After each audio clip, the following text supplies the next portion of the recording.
दोस्तों, ओडिशा राज्य जो मुख्य रूप से भगवान जगन्नाथ मंदिर के रथ यात्रा के लिए पूरी दुनिया भर मशहूर है,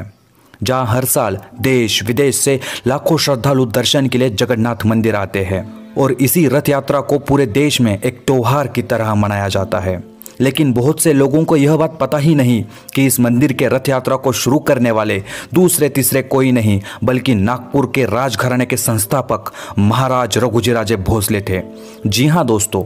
यह मंदिर एक समय धन और वैभव से काफी संपन्नशाली था, परंतु इस मंदिर में स्थित धन की लालसा में कई सारे विदेशी आक्रमणकारियों ने इस मंदिर को लूटा, जिसमें फिरोज शाह तुगलक, जहांगीर, अकबर, औरंगजेब, बंगाल के नवाब जैसे कई सारे बड़े बड़े शासक समाविष्ट थे, जिन्होंने केवल मंदिर की धन संपत्ति को ही नहीं लूटा बल्कि मंदिर के बहुत से हिस्सों को भी तोड़ दिया और मंदिर के आसपास रहने वाले हिंदुओं को मारकर बड़े पैमाने पर रक्तपात किया, जिसकी वजह से मूर्तियों को हर बार मंदिर से बाहर सुरक्षित स्थान पर स्थलांतरित करना पड़ता था।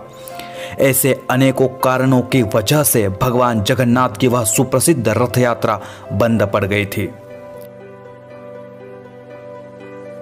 ओडिशा में मराठों का शासन।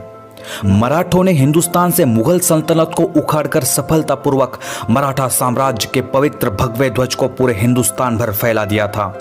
जिसमें नागपुर के रघुजीराजे भोसले का भी बहुत बड़ा योगदान था। इन्हीं के नेतृत्व में मराठों ने बंगाल पर जीत हासिल करके ओडिशा जैसा पवित्र राज्य नवाब अलवर्दी खान के कैद से मुक्त कर दिया था और ओडिशा राज्य को मराठा साम्राज्य में शामिल कर दिया था, जिसके बाद मराठों ने ओडिशा राज्य पर स्वतंत्र राज्य करना शुरू कर दिया, जिसमें ओडिशा राज्य के लगभग 30 जिले शामिल थे। बाद में जब रघुजीराजे भोसले ओडिशा के जगन्नाथ मंदिर के पास पहुंचे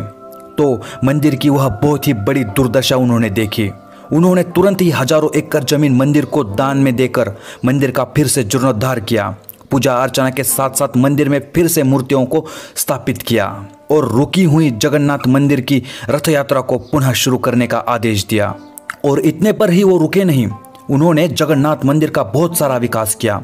जैसे कि उन्होंने उस समय 40 लाख रुपए इतनी बड़ी धनराशि देकर मंदिर के परिसर में भोग मंडप का निर्माण करवाया, मंदिर के मठ को दानपत्र प्रदान किए,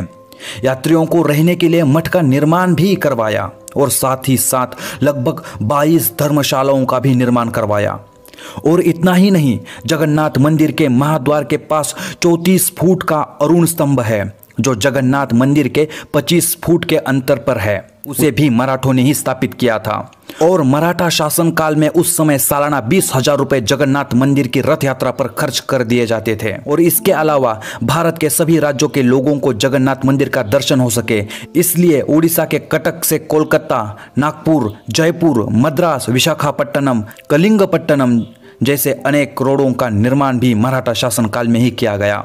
और आवश्यकता अनुसार उस रोड पर पुलों का निर्माण भी करवाया गया। जब हम पुरी शहर में प्रवेश करते हैं तो ऐसा ही हमें 280 फुट का पुल देखने को मिलता है, जिसे 18 नाल पुल कहते हैं, जो आज भी मराठों के वैभव की साक्ष्य देता है। ऐसे ही बहुत प्रयासों के बाद मराठा शासन काल में इस मंदिर का वैभव फिर से लौट आया था। और यहाँ ध्यान देने वाली बात यह है कि मराठा शासन काल में ओडिशा से मुस्लिम शासकों का केवल अंत ही नहीं हुआ बल्कि बाहरी आक्रमणकारियों से भी मंदिर को हमेशा के लिए मुक्त कर दिया। तब से आज तक इस मंदिर की रथ यात्रा बिना किसी रुकावट के हर साल एक नए उत्साह के साथ मनाई जाती है। जगन्नाथ मंदिर की इस रथ यात्रा को भारत के हर कोने कोने तक पहुंचाने का श्रेय नागपुर के भोसले राजवंश को ही दिया जाता है और इसी कारण जगन्नाथ मंदिर के रथ यात्रा के दिन विशेष तौर पर नागपुर के भोसले वंश को विशेष निमंत्रित किया जाता है।